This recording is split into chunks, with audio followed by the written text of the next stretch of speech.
You are listening to the global network of podcasters dedicated to the pharmacy profession. Welcome to the Pharmacy Podcast Network.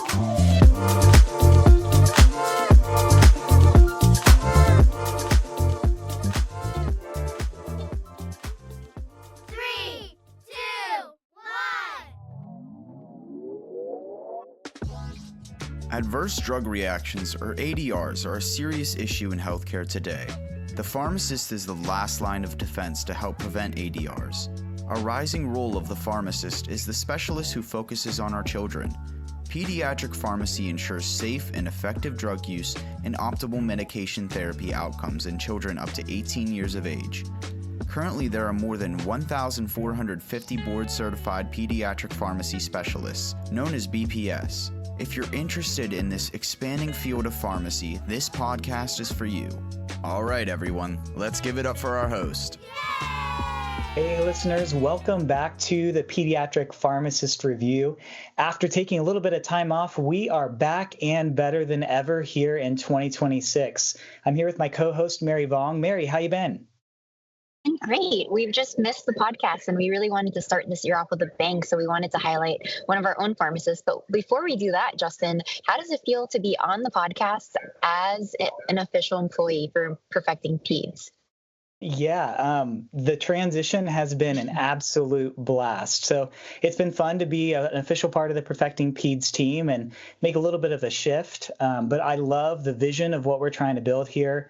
And we're set to really continue to change the paradigm for caring for kids. So let's keep doing it. And I'm excited to be along for the ride with you, Mary. Yeah, we're so lucky to have you. Yeah, well, we have another great and amazing team member with us that we want to highlight today. So Brian Seyboth is one of our pharmacists who has a ton of great clinical experience that, Mary, you and I don't have in the oncology space.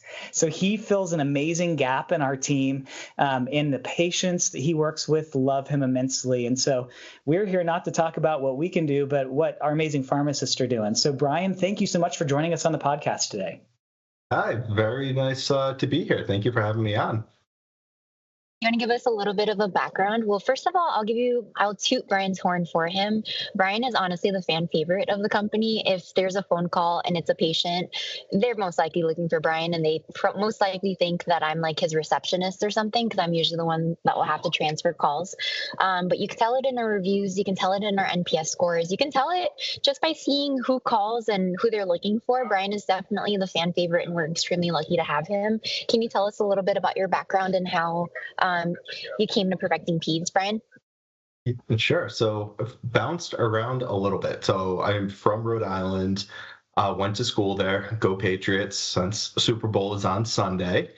So did pharmacy school at University of Rhode Island, graduated feels like forever ago now, and had my PGY1 up in Maine Medical Center in Portland, did a PGY2 in pediatric oncology at Memorial Sloan Kettering. Once I finished my PGY2, I stayed on at MSK until 2018. Moved to Chicago.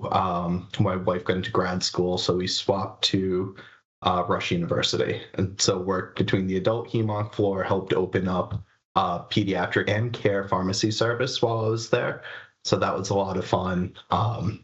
Then we moved to Miami because winters in Chicago are no fun.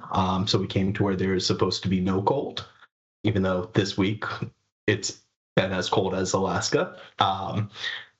And met Mary while working at Nicholas Children's on the peds hemonc floor there. And so while I was there for a little bit, decided, been a hemonc specialist for a while, time to do something a little bit different, and swapped over to Perfecting Peds about a little over a year and a half ago now. Yeah, so Brian was actually our first full-time pharmacist, which is pretty exciting. He gets to wear that little badge, which is pretty awesome. It's been interesting just with seeing how many faces there are on our team meetings, where it was 4 or 5 of us before for some of them, and now it's like over 30, which is amazing. Yeah, it's definitely been fun to watch and now be a part of that growth. So Brian, Mary already mentioned that the families you work with love you. And so we want to give you an opportunity to tell us a little bit about a memorable patient care win that really stood out in your career. What made it truly special. And of course, everybody, we're going to do this in a HIPAA compliant manner. But Brian, what is one of those memorable patient care wins that you've had? So one of my favorite things, and this was part of that clinic, like the pharmacy service to that AmCare clinic in Chicago I helped start, survivorship. It's one of those things that they finally have fully recognized kind of across the board now, that after chemotherapy, radiation, all of that ends, it doesn't end there. Pretty much no one walks away from those therapies without some type of scarring, unfortunately. And we're getting better now at recognizing, how do we support them in the long term? How do we watch out for things like secondary malignancies, make sure their hearts are working okay, they're not having long-lasting neuropathies? How do we improve these things?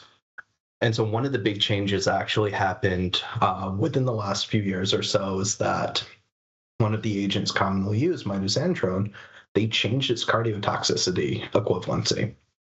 And so now former patients, where we didn't think of them as being high risk for needing certain follow-ups, echoes, things like that, and doing these more frequently, now they're falling under more of a high-risk category, because we are recognizing that, hey, this has a little more damage to the heart than maybe we initially thought. So for one of our patients, that was the big thing with talking with mom, going through, she had mentioned, oh yeah, she had received that chemo, and tried to just pull through her chart as much as I can and put pieces together between all the other anthracyclines that she received to calculate it out, and realize that, oh shoot, we're not following up on this enough. And it's one of those things, it was more just a change with the changing guidelines, but you can have things that fall through the cracks a little bit. And so we were able to help change that over to getting her the correct number of echoes, having her on a new schedule. So I think that, I know it may not always sound like the biggest thing, but for a lot of the supportive care after and that survivorship, it's the little things that if you can catch it early, you prevent so many things down the road. I feel like that's a really big deal, though. Like you're saying that it's not a big catch, but that is a huge catch, because as a pharmacist, you know that that's something that needs to be monitored. She could have had like downstream effects. So I would say that's a huge patient care win. I remember this family actually, and I remember how challenging some of the intakes were for them.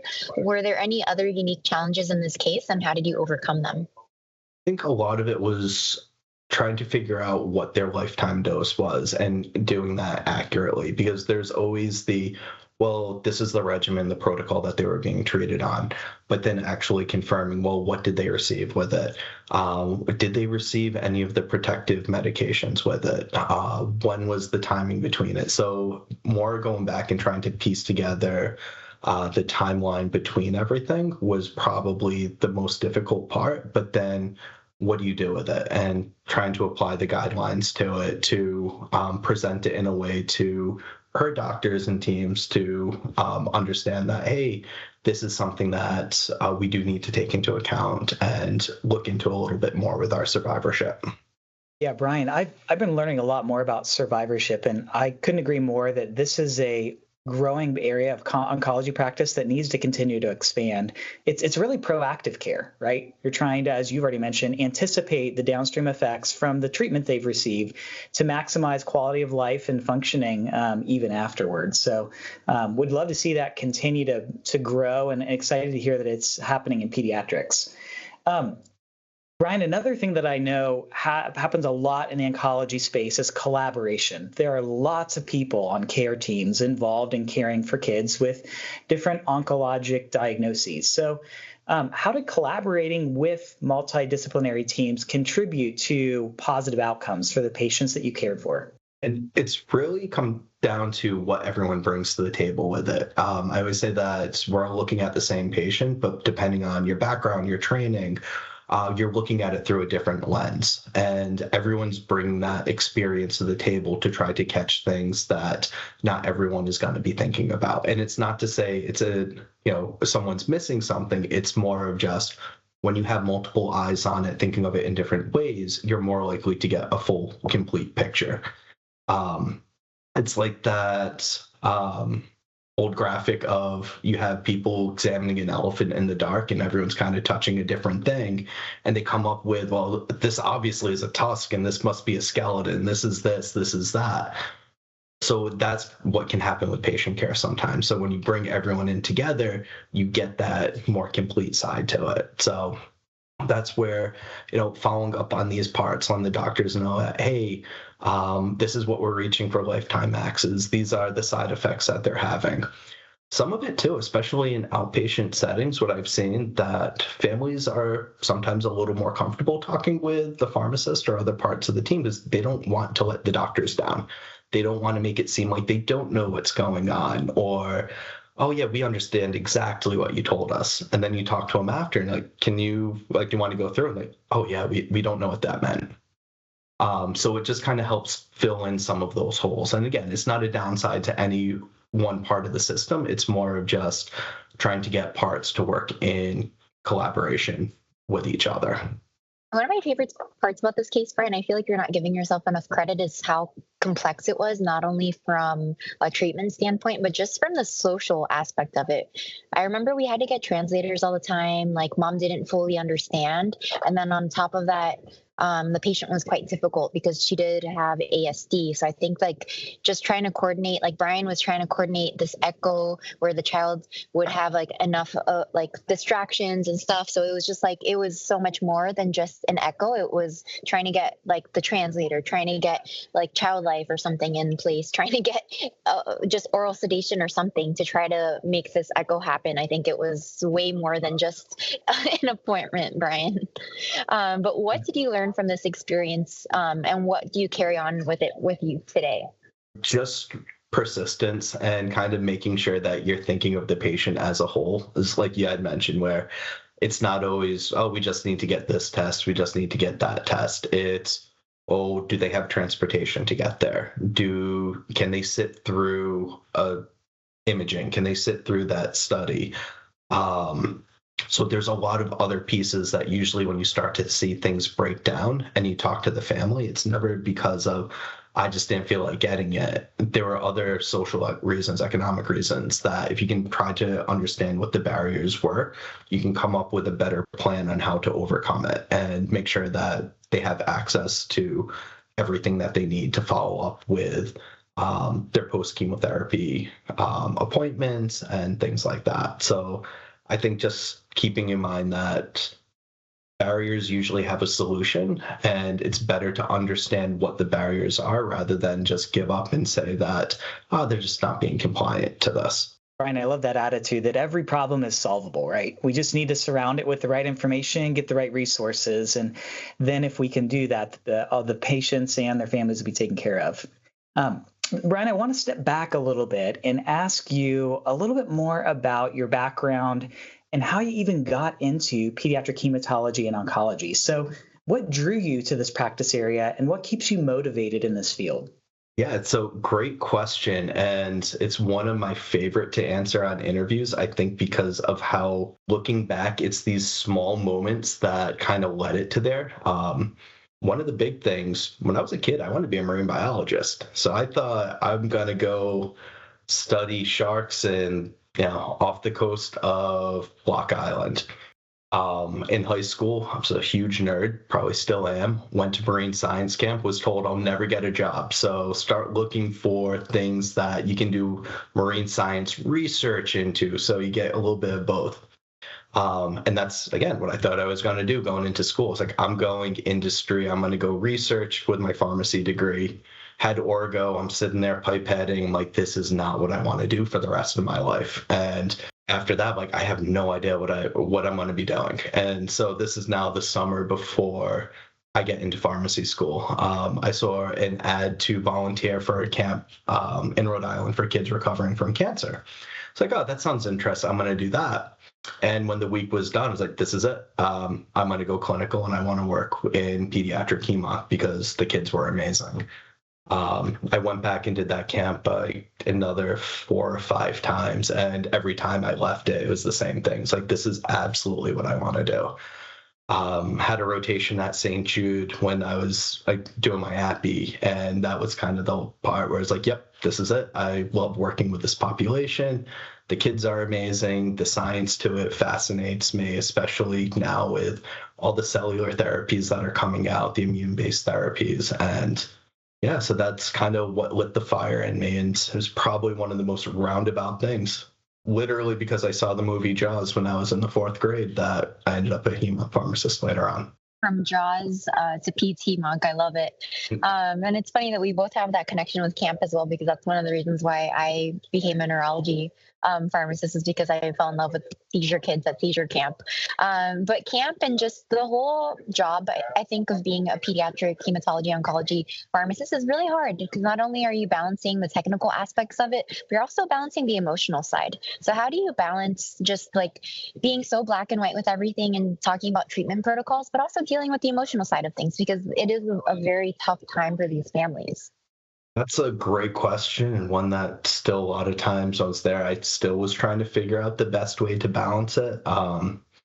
Is one of the ways I usually try to approach working is I get to know the families, which is a double-edged sword, because the wins are amazing and they carry you through a lot of things. And then you also know the families when there's losses, and that part definitely, like, you have to give yourself time to grieve, have outlets where you can turn your brain off outside of work. So talking with my wife a lot, we have a lot of no shop talk, because she works in business, I work in pharmacy.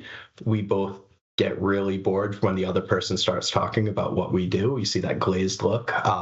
So trying to keep like other activities going, stay involved in hobbies. I love playing hockey, those types of things out. But I think one of the biggest lessons I learned is like, no, it's okay to grieve. It's okay to feel sad and upset.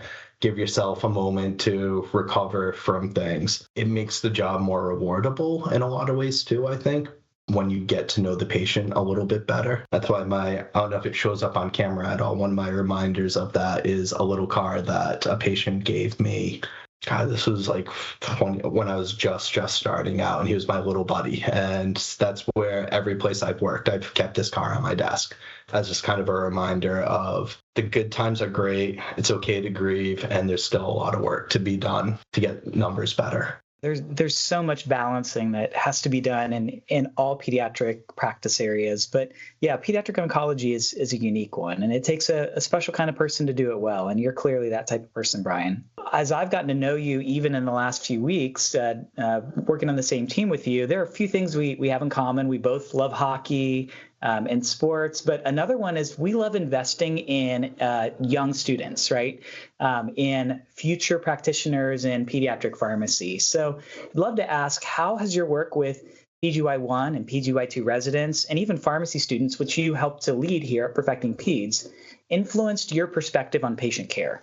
That's been an amazing part of it, because I always feel like I learn new things, which, as cliche as it sounds, it's true that like I learn new things from the students, from the residents, how they approach problems. Everyone has a different way of learning, a different approach to problem solving, and still take bits and pieces away from it. But one of my favorite things is I get random emails or text messages from students that I've had that now are saying like, oh, I just got a job here. I'm the specialist at this part. I took a teaching position.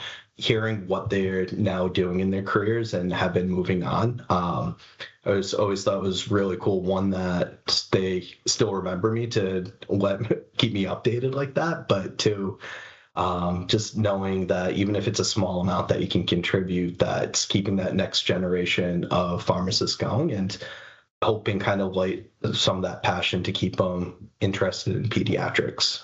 I think that's something really special too, because Brian also didn't toot his own horn, but he also leads the student programming here at Perfecting Peds. And that was something that we started from the ground up because we knew that it would be important to give back to the profession. But just going back on Perfecting Peds itself, Brian, why did you join? Because I think that's a big leap to go from like a hospital job to switching over to a peds startup. And what impact do you hope it has on the pediatric pharmacy practice?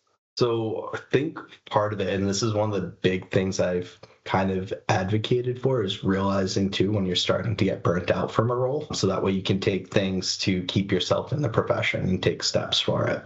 So it was kind of multifold. It was like one that I had been a specialist at that point for hemonc for I think about 12 years or so. And so it was a lot of great experiences, great teams, doctors I worked with. But I was kind of ready for a different challenge to apply skill sets to. And that's when kind of looking and seeing like, well, what are the parts of my role that I've enjoyed the most? And it was patient interaction. So having more of an AmCare like approach to it, where you're more one-on-one with families, patients, you get to know them a little bit better, rather being, one of 6 or 7 people in a yellow gown and a face mask on and 2 inches of your face showing, where they can like see me walking down the hall and say, oh, hey, Brian, how's it going? So that part was huge for me. I love that. I love being able to do the teaching end of it, working with adolescent, young adult patients. So it was trying to find, all right, what are some of the outlets that I can keep going with that? And I had looked through like a few different things. I know everyone I think peeks over at industry and wonders what's on the other side of things, but it's like it was interesting, but maybe not necessarily exactly what I was looking for. And that's where, when talking to Mary, is actually again how small instances can lead to things. We were at a work event for, I think it was a goodbye party for somebody, and we were just talking more about perfecting peds, and like, oh wow, you get to do AmCare, you get to still be involved with patient care one-on-one, providing recommendations to teams, so you still get to act as a specialist, but in a much different capacity, and just kind of cherry picking those aspects that I really enjoyed. With the opportunity to grow, learn a lot of new things, understand how a startup works, which was something that had always been very foreign to me. And I think it was just things kind of kept building on itself for making it very interesting, both professionally, career-wise, personally, and it's been all those things since I've joined. It's been amazing getting to work with the families, again, not have to worry about borders with things, that I have great families I work with in Minnesota, Pennsylvania, New York, and a lot of the different experiences, kind of learning how to problem solve through those things. It's always something new and interesting every day. Yeah, there's no question about that, Brian. I've seen that already too. Want to ask a related question. Looking back at your transition in your career, what was the biggest challenge in transitioning from an in-person interaction to a virtual environment? And what advantages or disadvantages have you experienced? So I always think it's easy things become hard, hard things become easy with the flip over to virtual. Because there were some things that I was used to, like if I had to go double check a dose with a family, I could just go pop over to their room and be like, hey, how are we taking this again? And it's solved within a couple minutes. And now it's just those couple extra barriers of trying to get your schedules to link up. Is the parent working, not working right now? Can they talk for a few minutes? So I think getting used to just the changing dynamic from that end of it was probably one of the bigger hurdles. Video, though, has been amazing because you still get to keep a lot of that face-to-face relationship. It's better than a phone call. You're not just a voice on the other end. You can see the patient, you can see the family with them. Some of it, too, was just, hey, like everything at a hospital was very regimented where, pre-rounding is at 7 o'clock, rounds start at 8:30, 9 o'clock. Afternoon grand rounds, tumor board, those things always were going to be like set time that your day was more regimented. And here it was, you get to build a little bit of your own schedule, and having that flexibility has been amazing, and understanding how to do it. But it was just very different from what I had been used to with a hospital setting. I remember working in the hospital, a policy would take like 5 years for it to be finalized. But here, you have to be super quick on your feet in just any sort of startup. Like it's really taught us both to be very agile, because I feel like if somebody has an idea or someone has great feedback, we're very quick to adopt, and we're very quick to just try it out because we might as well. So I think that's one of the special parts. And Brian, I feel like You've had a very cool career because you've been all around the country, first of all. You are our most decorated pharmacist for sure, with the most licensure in the most states. And you've worked in a bunch of different practice settings. What advice would you give to young pharmacists who also want to be like Brian and who want to just have all these cool experiences to make a meaningful impact, not only in pediatric oncology, but just pediatric pharmacy as a whole? Biggest thing I think is just be open to opportunity. When I was going into my PGY2, in my head, because again, I grew up in New England, and this is no offense to the New York area. I was just raised to not like New York. They have the Yankees, they have the Jets. I'm supposed to be in New England. And so that's what I thought for the first couple months. And I fell in love with it. It's like, you know what? I think the better opportunity is here for me right now. And I'm going to see where this goes. And a lot of where I am today has been staying open to opportunities, initiatives, asks that have come my way. Not to the point that you're overloading yourself, but if you get asked to go speak at a conference, go do it, because you don't know who you're going to meet at that conference, who you're going to work with along the way in doing that. If you get to collaborate on projects internally at, a hospital, whatever role you have, same thing. You don't know who you're going to end up working with from other departments that then open up new opportunities for you to do in that hospital, nationally, across different conferences, things like that. So that's been my biggest thing that I always tell students. Think that what you are going into right now and what you've had your heart set on up to this point is what you have to follow. That changes can be good. If it means, taking that PGY1 on the other side of the country, go for it. It's only a year. If it's going to live in a new city, jumping to a role that you're partially familiar with, within reason, give it a shot. And you don't know how it's going to work out. Could be bad. A lot of times it's really good, and it's going to open that next door to the next part of your career. Love that mindset, Brian. And I can just echo that your patients benefit from that, your constant curiosity and willingness to try something new. And you listened well to them. And so your patients and Perfecting Peds is so lucky to have you here as part of the team. Do you have any last pieces of advice that you want to give to other pharmacists who are in peds oncology, or is there anything exciting about this field that you are really interested in watching in the next few years? From a transplant standpoint, just with cellular therapies and the immune therapies, it's a whole new frontier of treatments that are coming out. And we have a lot of diseases that we've been stagnant with. We have great results for ALL, and it seems like they keep getting better every few years. We have a lot of things like osteosarcoma, Ewing sarcoma, that we're still sitting at about 60% survival. And the newer therapies that are being targeted towards these harder to treat, I just think is amazing. And then same thing with stem cell transplant. We're getting better at managing some of the graft versus host disease, at making sure that our chemotherapy isn't going to cause too much toxicity, but we're going to be able to get the grafts in with minimal toxicities after. So it's amazing, and seeing everything kind of switch over from the beginning of my career. We're hearing a lot of these were the science fiction in the future. And now it's flipped over from went from using drugs that were derived from a weapon of mass destruction to now we're modifying how a T cell works to clear out your leukemia. And that part, I think, is it's amazing, the doors that are being opening where you can go with that. You can hear Brian's whenever anything comes up hemonc wise, everyone just that little meme of Spider-Man and everyone pointing to someone else, it's always to him, because you can just see truly how passionate he is, not only about hemonc and peds hemonc, but just about taking care of children as well. We are so incredibly lucky to have you, Brian. Thank you so much for joining the podcast this week. Thank you for also being our first full-time pharmacist and just rolling through on this journey with us. Thank you. This was a lot of fun. It was a lot of fun kind of looking back at how it all started with joining with Perfecting Peds, where it's come. And, anytime I get to talk about hemonc, you never have to twist my arm about it. Thank you, everyone. That's all for today's episode. Thanks for listening. And remember to subscribe on Apple Podcasts and leave us a review.